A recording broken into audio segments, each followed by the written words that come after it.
The headlights cut through the darkness like twin blades, illuminating nothing but the endless stretch of asphalt and the skeletal trees that lined the country road.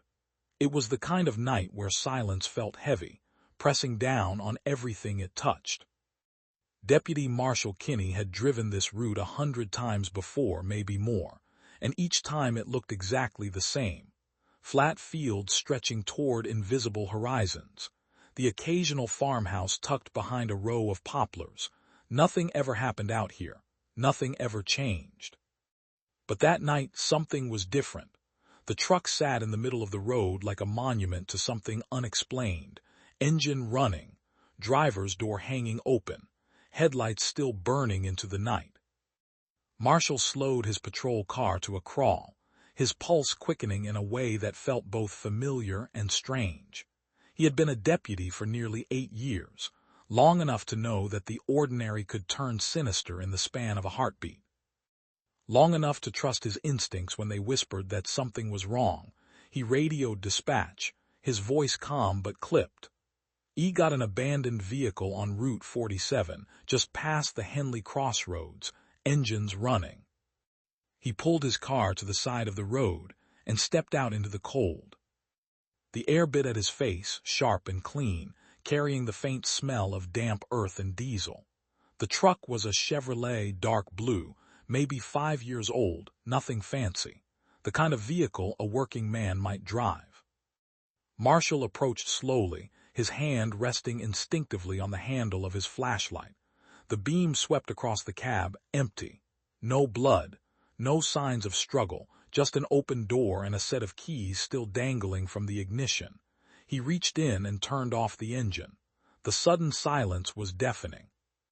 Marshall circled the truck, scanning the ground for anything that might explain why someone would leave a perfectly good vehicle in the middle of a deserted road. Tire tracks carved deep into the gravel shoulder, suggesting the truck had pulled over quickly, maybe even skidded. But there were no other vehicles, no debris, no explanation. He stood there for a moment, letting his eyes adjust to the darkness beyond the reach of his flashlight. The field stretched out on either side of the road, flat and featureless.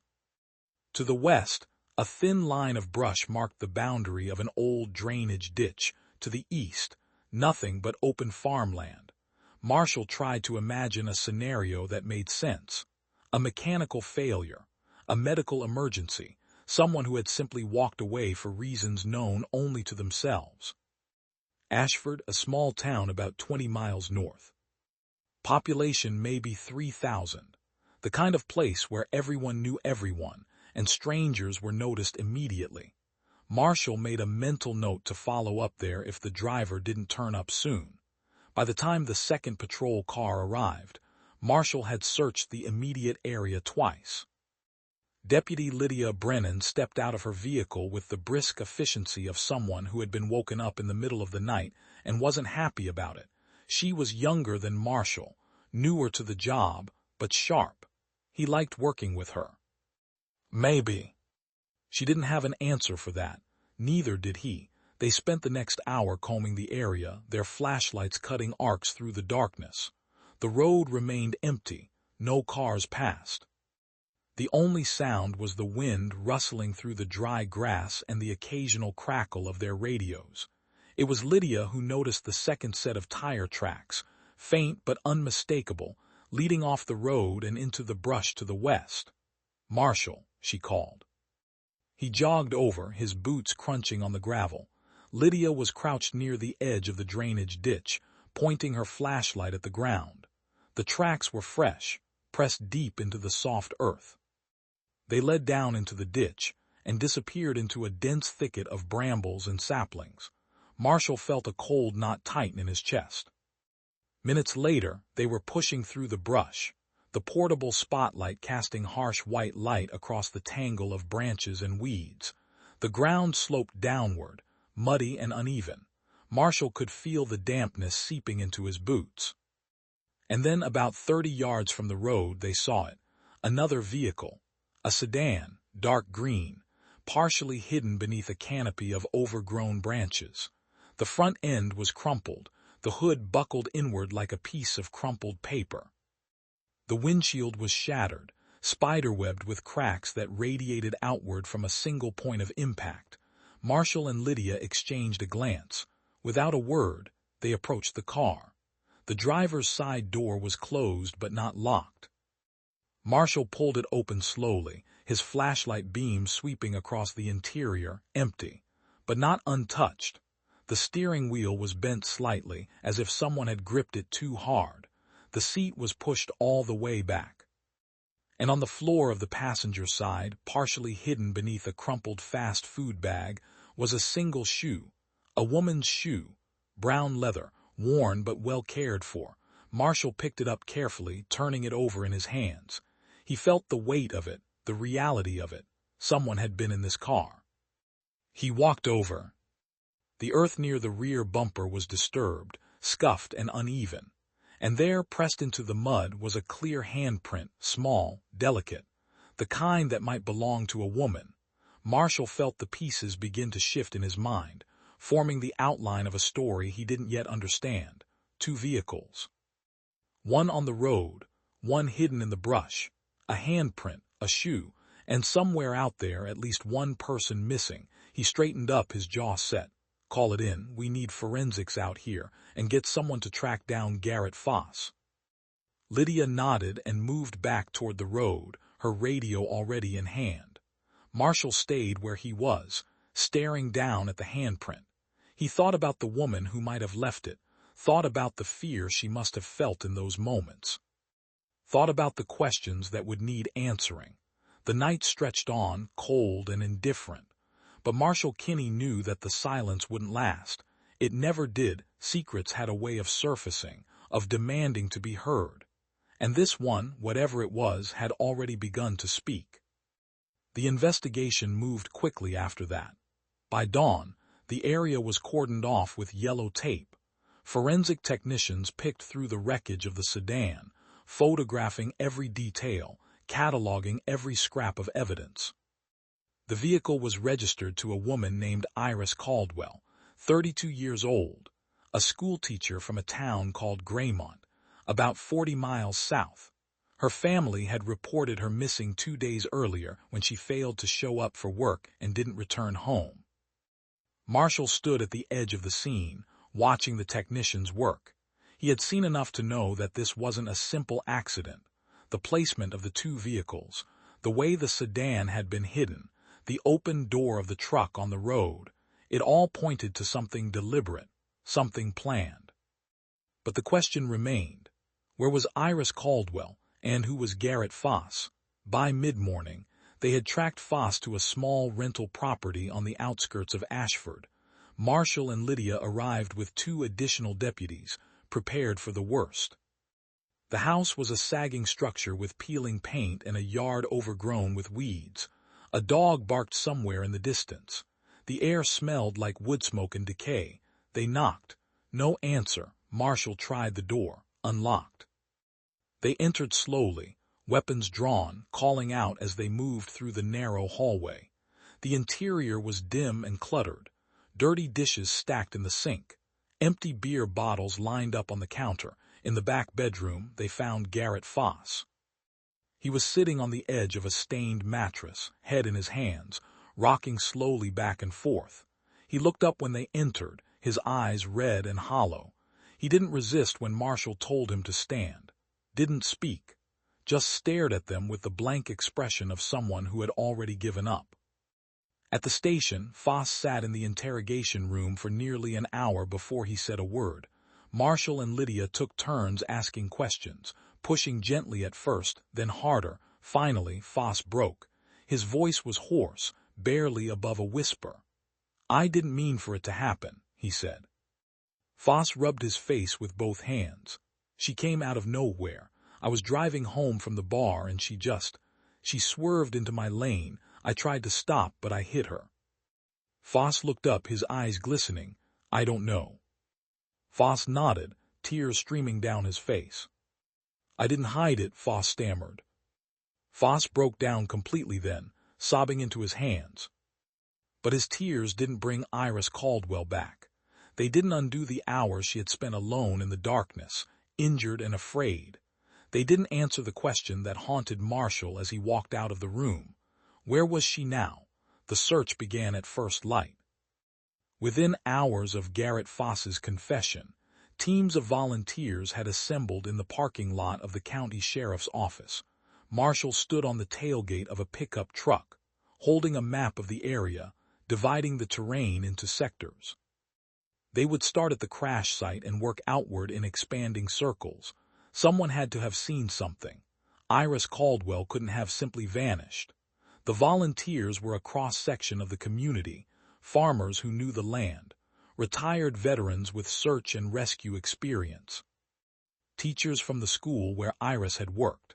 Her sister Claire drove up from Graymont with red-rimmed eyes and a thermos of coffee she never drank.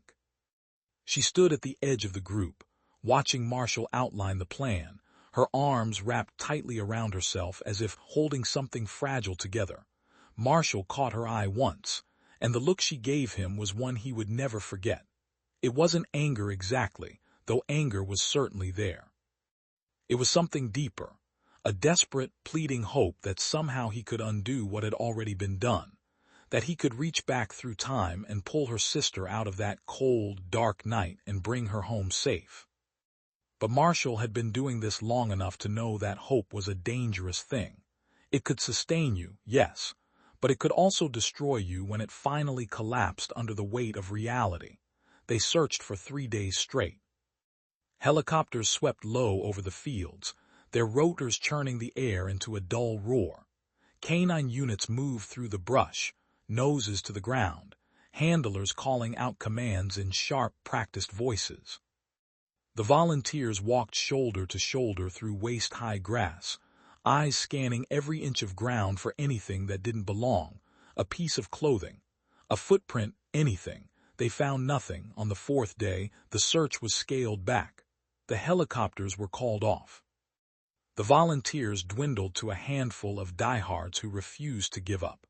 Marshall stayed out there longer than anyone, walking the same sections over and over until Lydia finally drove out to find him and told him he needed to go home and sleep. He did, but the sleep didn't come easy. He lay awake in the darkness of his bedroom, staring at the ceiling, replaying every moment of that night, the truck with its door open, the sedan hidden in the brush, the handprint in the mud, and somewhere, out there in the vast indifference of the landscape, Iris Caldwell. Garrett Foss was charged with leaving the scene of an accident and failure to render aid. His lawyer argued that it had been a moment of panic, not malice. That Foss had been genuinely concerned for Iris, but had made a terrible mistake in the heat of the moment. The prosecutor pushed for more serious charges, but without a body, without definitive proof of what had happened to Iris after she left the scene, the case was weak. Foss was sentenced to 18 months in county jail and 5 years probation. He served 11 months and was released early for good behavior. Claire Caldwell sat in the courtroom the day the sentence was handed down. Marshall sat 2 rows behind her. When the judge finished speaking, Claire didn't move. She just sat there, staring at the back of Garrett Foss's head, her hands folded in her lap. Marshall thought she might say something, might stand up and scream at the man who had left her sister alone in the dark. But she didn't. She just stood up slowly, turned, and walked out of the courtroom without looking at anyone. Marshall found her in the hallway afterward. She was standing by a window, looking out at the gray sky. He didn't know what to say, so he said the only thing he could. She turned to face him then, and he saw something in her eyes that he recognized, a kind of quiet rage mixed with exhaustion. The look of someone who had fought as hard as they could and still lost. "You think she's dead, don't you?" Claire asked. Marshall hesitated. Honesty felt cruel, but so did a lie. "I don't know," he said finally. She was right. Over the following months, the case began to fade from the front pages of the local papers. The search parties stopped organizing. The tips that had flooded the sheriff's office in those first few weeks slowed to a trickle, then stopped altogether. Life moved on, the way it always does, With a cruel efficiency that doesn't wait for grief to catch up, Marshall kept the case file on his desk for over a year. He would open it sometimes late at night when the station was quiet, reading through the reports, studying the photographs, looking for something he might have missed. But there was nothing, just the same unanswered questions. Where had Iris gone after Garrett helped her out of the car? Had she been disoriented from the crash, wandering off into the fields in a daze? Had she collapsed somewhere out of sight, hidden by the tall grass or a fold in the land, or had something else happened, something darker that no one wanted to say out loud? The case was never officially closed, but it drifted into that gray space reserved for unsolved mysteries, the kind of case that detectives talk about in quiet voices, shaking their heads, wishing they had one more piece of the puzzle. Years passed. Marshall made sergeant. Lydia transferred to the state police. Garrett Foss finished his probation and moved out of state, leaving behind nothing but a forwarding address that eventually went dead. Claire Caldwell continued to call the sheriff's office every few months, asking if there were any updates. Marshall always took her calls. He owed her that much. And every time he had to tell her the same thing: no new information, no new leads, but we haven't forgotten. He wondered if she believed him. The town of Ashford changed in small, almost imperceptible ways. New families moved in, old ones moved away. The bar where Garrett Foss had been drinking the night of the accident closed down and was turned into a dollar store. The drainage ditch where the sedan had been found was cleared out and widened as part of a county flood control project.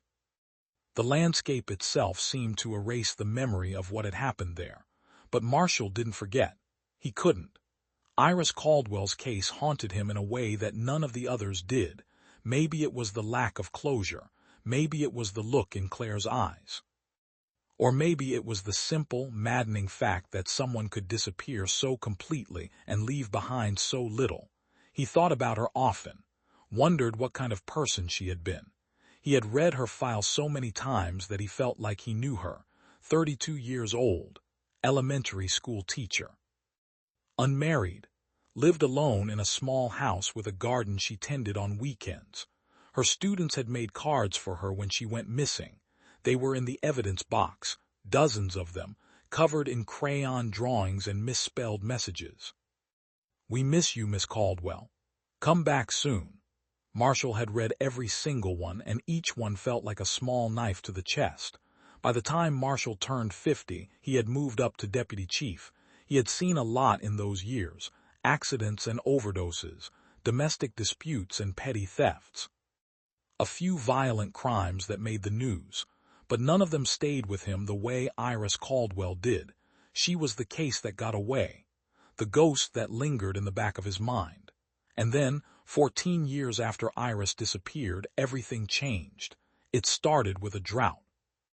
The worst one the region had seen in decades. Rivers shrank to muddy trickles. Ponds dried up completely, leaving cracked beds of clay and the skeletal remains of fish. Farmers watched their crops wither. Wells ran dry. And in the fields west of Route 47, where the drainage ditch had once run deep, the earth itself seemed to pull back, revealing things that had been hidden for years. A group of teenagers was riding dirt bikes through the area one hot afternoon in late August. They were tearing through the dry brush, kicking up dust, when one of them hit a rut and went flying over the handlebars. He landed hard, cursing, and when he stood up, he noticed something sticking out of the ground a few feet away. At first, he thought it was a branch. But when he looked closer, he realized it wasn't wood. It was bone.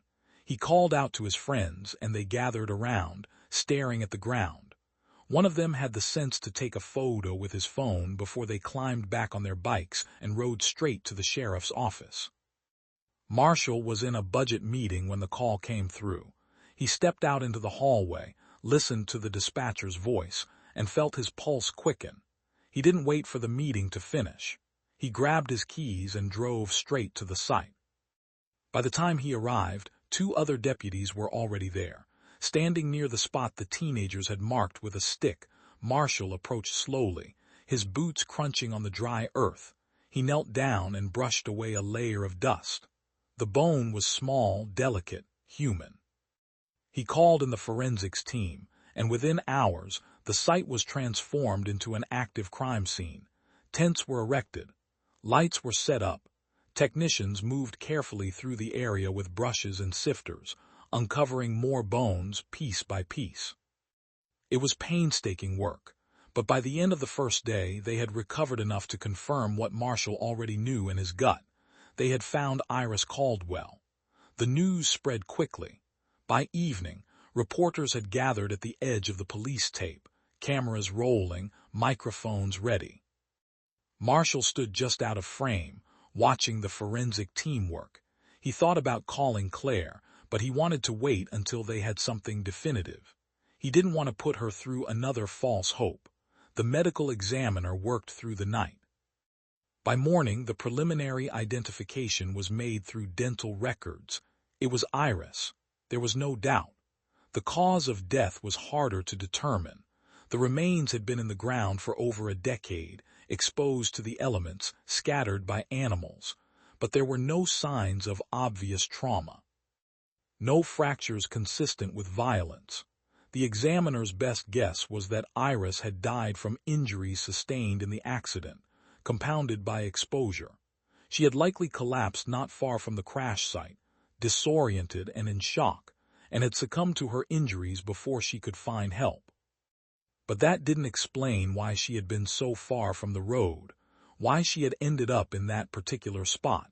Marshall stood at the edge of the excavation site, looking out across the dry fields, trying to piece it together. Had she been trying to walk to the nearest farmhouse? Had she seen lights in the distance and tried to reach them, or had she simply wandered in a daze, unable to think clearly until her body gave out? He would never know for certain. But at least now there was an answer. Not the one Claire had hoped for, but an answer nonetheless. Marshall made the call himself. He sat in his office, door closed, phone in hand, and dialed Claire's number. She answered on the third ring. Her voice was cautious, guarded, as if she had been expecting this call for years but had never quite believed it would come. Claire didn't cry, she didn't gasp or break down. She just exhaled, long and slow, as if she had been holding her breath for 14 years. Marshall chose his words carefully. The medical examiner believes it was related to the accident. "You kept your promise," she said. They talked for a few more minutes, making arrangements for the release of the remains, discussing the details that came with death and closure. When the call ended, Marshall sat in the silence of his office, staring at the case file that had lived on his desk for so many years. He thought about Iris Caldwell, thought about the life she had lived and the way it had ended. Thought about the students who had drawn those crayon cards, who were now adults themselves, maybe with children of their own. Thought about Garrett Foss, wherever he was, and whether he ever thought about the woman he had left behind. The case would be officially closed now. The file would be archived. The media would run their stories for a few days, and then the world would move on once again. But Marshall knew that some things didn't close. Not really. They just became part of you, woven into the fabric of who you were. Iris Caldwell would always be with him, a quiet presence in the back of his mind, a reminder of the fragility of life and the weight of responsibility. He stood up, walked to the window, and looked out at the town he had spent his entire career protecting. The sun was setting, casting long shadows across the streets. Somewhere out there, Claire Caldwell was preparing to say goodbye to her sister. Somewhere out there, a family was whole again, even if only in the most bittersweet way. And somewhere out there, in the vast, indifferent expanse of the world, other mysteries waited. Other lives hung in the balance. Other families hoped and prayed and waited for answers that might never come. Marshall turned away from the window, picked up his jacket, and walked out into the fading light. The funeral was held on a Thursday morning in early September, beneath a sky that couldn't decide between rain and sunshine. Marshall stood at the back of the small crowd gathered at Greymont Cemetery, far enough away to remain unobtrusive but close enough to pay his respects. He had attended more funerals than he cared to count over the years, but this one felt different. This one felt personal in a way that transcended duty. Claire stood at the graveside, flanked by relatives Marshall didn't recognize. She wore a simple black dress and held a single white rose. Her face was composed, almost serene, but Marshall could see the tension in her shoulders, the way her fingers gripped the stem of the rose a little too tightly. She had waited 14 years for this moment.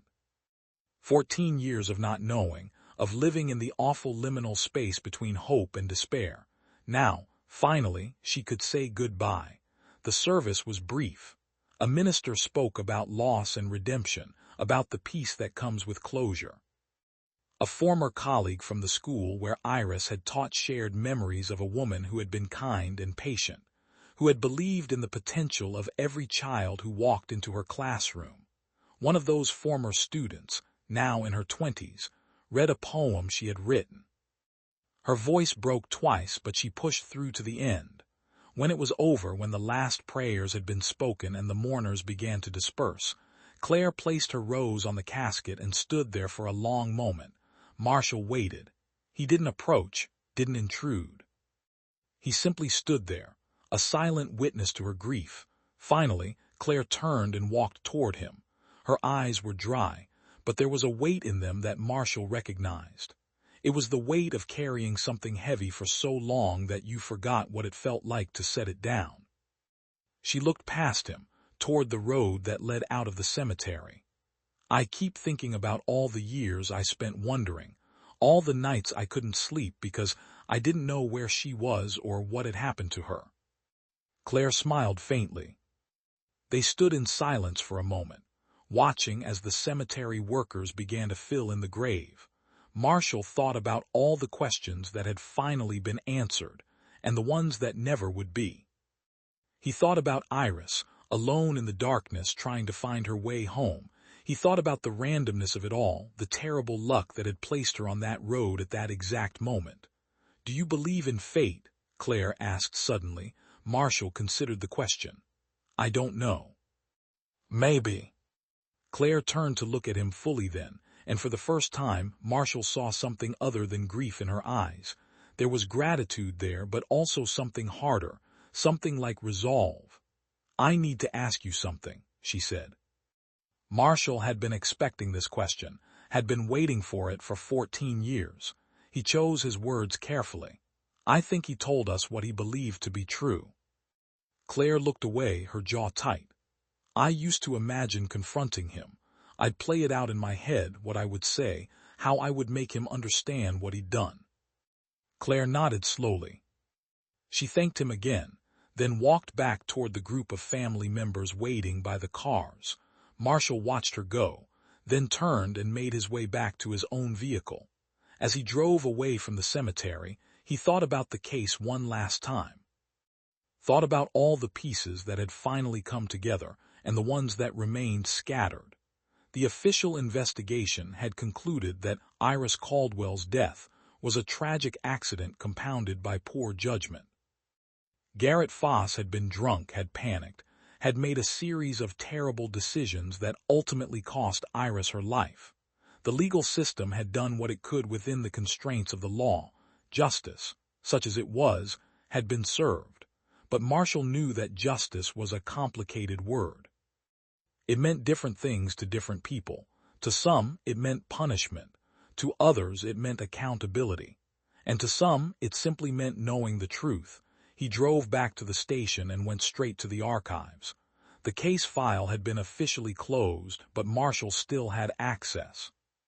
He pulled it from the shelf and carried it back to his office. He sat down at his desk, opened the file, and began reading through it one last time.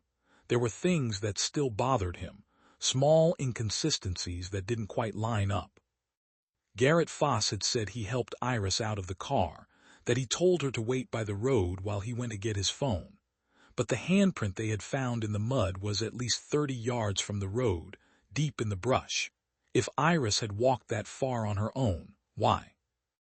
And if someone had carried her there, who, Marshall knew he was probably overthinking it.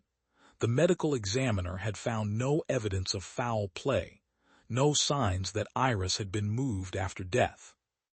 The most likely explanation was that she had been disoriented, had wandered off in shock, and had collapsed where she was eventually found. It made sense. It fit the evidence. But it didn't fit the feeling in Marshall's gut. He closed the file and leaned back in his chair, staring at the ceiling. Maybe Claire was right to ask her question. Maybe Garrett Foss hadn't told them everything. Or maybe he had told them everything he knew, and there were simply gaps in the story that would never be filled. Marshall thought about Foss, about the broken man who had sat in that interrogation room sobbing into his hands. He thought about the 11 months Foss had spent in jail, the years of probation, the public shame that had followed him long after his sentence was complete. Foss had paid a price for what he'd done, but had it been enough? Marshall didn't have an answer for that. He wasn't sure anyone did. Over the following weeks, Marshall found himself thinking about the case less and less. It wasn't that he had forgotten, but rather that he had made peace with the parts he would never understand. He had done everything he could. He had kept his promise to Claire. And in the end, that had to be enough. Life at the station returned to its normal rhythm. There were other cases, other emergencies, other families waiting for answers. Marshall threw himself into his work, the way he always had, but there was a difference now. A subtle shift in perspective. He had spent so much of his career chasing closure, believing that solving a case would somehow make things right. But Iris Caldwell had taught him something else. She had taught him that closure was not the same as healing, that knowing the truth didn't erase the pain. It only transformed it into something you could carry. One evening, about a month after the funeral, Marshall was driving home when he decided to take a detour. He turned onto Route 47 and drove slowly past the spot where it had all begun. The road looked exactly as it had that night 14 years ago. The same flat fields stretching toward the horizon, the same skeletal trees lining the shoulder. The only difference was the absence of the truck, the absence of the open door and the questions that had haunted him for so long. He pulled over and got out of his car.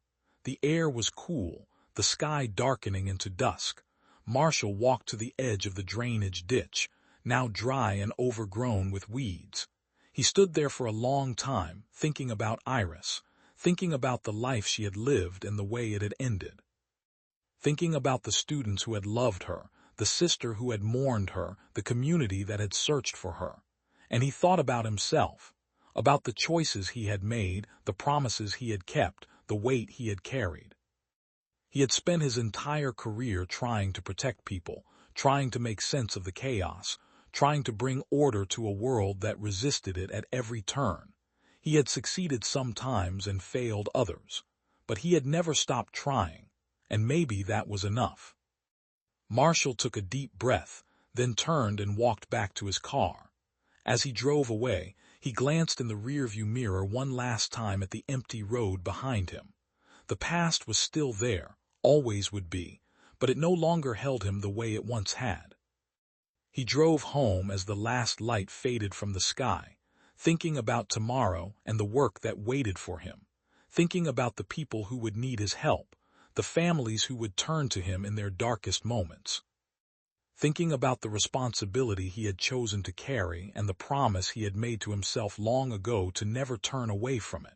Because in the end, that was what it meant to do this job, not solving every case, not finding every answer, but showing up, being present. Refusing to give up even when the world seemed determined to swallow the truth whole.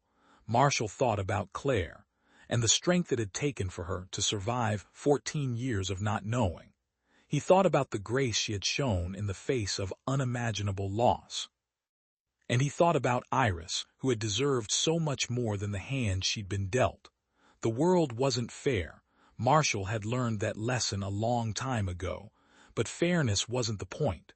The point was to bear witness, to remember. to honor the lives that had been lost by refusing to let them be forgotten.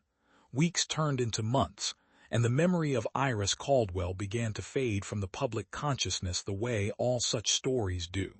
The news moved on to other tragedies, other mysteries. The volunteers who had searched for her returned to their lives. The reporters stopped calling. The world continued to turn with the same relentless momentum it always had, but Claire didn't forget. She visited the grave every week, bringing fresh flowers, sitting in the grass beside the headstone, talking to her sister the way she used to when they were young. She told Iris about her life, about the small victories and defeats that made up the fabric of her days. She talked about their parents, who had both passed away during the years of searching, never knowing what had happened to their daughter. She talked about forgiveness, though she wasn't sure she had found it yet. And sometimes, when the wind was right and the cemetery was quiet, Claire felt something like peace, not the kind that erased the pain, but the kind that made it bearable, the kind that allowed her to imagine a future where Iris's memory was not defined by the way she died, but by the way she lived. Marshall heard about Claire's visits from the cemetery caretaker, an older man who had known Marshall for years, and made a point of keeping an eye on the graves of people connected to unsolved cases. He told Marshall that Claire seemed to be doing better, that she smiled sometimes when she sat by the headstone, that she had started planting flowers around the grave. Marshall was glad to hear it. He knew that healing was not a linear process, that grief came in waves that could knock you down when you least expected it. But he also knew that people were resilient, that they found ways to survive even the worst tragedies. Claire was proof of that. Marshall felt his stomach tighten. Another pause. No, I wouldn't know how. I think about that night all the time, Foss continued, his voice breaking slightly. I think about what I could have done differently, what I should have done. Marshall didn't respond. He wasn't interested in absolving Garrett Foss. That wasn't his job. I just wanted you to know, Foss said. The line went quiet for a moment. Then Foss hung up. Marshall set the phone down and sat in silence. He didn't know what to make of the call. Part of him was angry that Foss had reached out at all, that he had the audacity to seek forgiveness when he had done so little to earn it. But another part of him recognized the call for what it was. A man trying to carry a burden that was too heavy. A man looking for a way to set it down. Marshall didn't know if Foss deserved forgiveness. He didn't know if anyone did. But he knew that guilt was its own kind of prison, and that some people spent their entire lives trapped inside it. He thought about calling Claire and telling her about the conversation, but he decided against it. She didn't need to carry Foss's guilt along with her own grief. She had enough to deal with. Instead, Marshall filed the call away in the back of his mind, another piece of a story that would never be fully resolved. He stood up, grabbed his jacket, and headed out for the evening patrol. The streets were quiet, the town settling into the calm rhythm of nightfall. Marshall drove slowly, his eyes scanning the familiar landscape, the houses and streetlights and empty sidewalks. He thought about all the people living their lives behind those doors. Thought about the secrets they carried, the losses they mourned, the hopes they clung to. He thought about the fragility of it all, the way everything could change in an instant, the way a single decision could ripple out across years and lives and families. And he thought about Iris Caldwell, who had been driving home one night and had never made it, who had been unlucky enough to cross paths with a man who was too drunk and too scared to do the right thing, who had died alone in a field, her last moments filled with confusion and fear. But Marshall also thought about the other side of the story, the side that didn't make headlines, the students who had loved her, the sister who had refused to give up, the community that had come together to search for her, the strangers who had volunteered their time and energy simply because it was the right thing to do. That was the part of the story that mattered, not the tragedy, but the response to it, not the darkness, but the light that people brought to it. Marshall pulled into his driveway and turned off the engine. He sat there for a moment, staring at the house he had lived in for over 20 years. It was a modest place, nothing fancy, but it was home. Inside, the lights were on, warm and welcoming. His wife was probably making dinner, their dog curled up by the fireplace. Normalcy, comfort. The things that made life bearable. He got out of the car and walked toward the door, thinking about the promise he had made all those years ago, to never forget, to keep searching. To honor the lost by refusing to let them disappear. He had kept that promise, and in keeping it, he had learned something important. That justice was not always about punishment or closure. Sometimes it was simply about remembering. About bearing witness to the lives that had been lived and the losses that had been endured.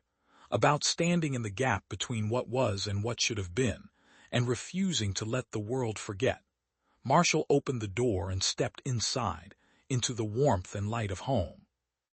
Behind him, the night stretched out across the town, vast and indifferent. But he was no longer afraid of it. He had walked through the darkness too many times to fear it now. And somewhere out there, in the quiet stillness of Greymont Cemetery, Iris Caldwell rested beneath the earth, her story finally told, her memory preserved. She was not forgotten. She would never be forgotten, because that, in the end, was the only justice that truly mattered.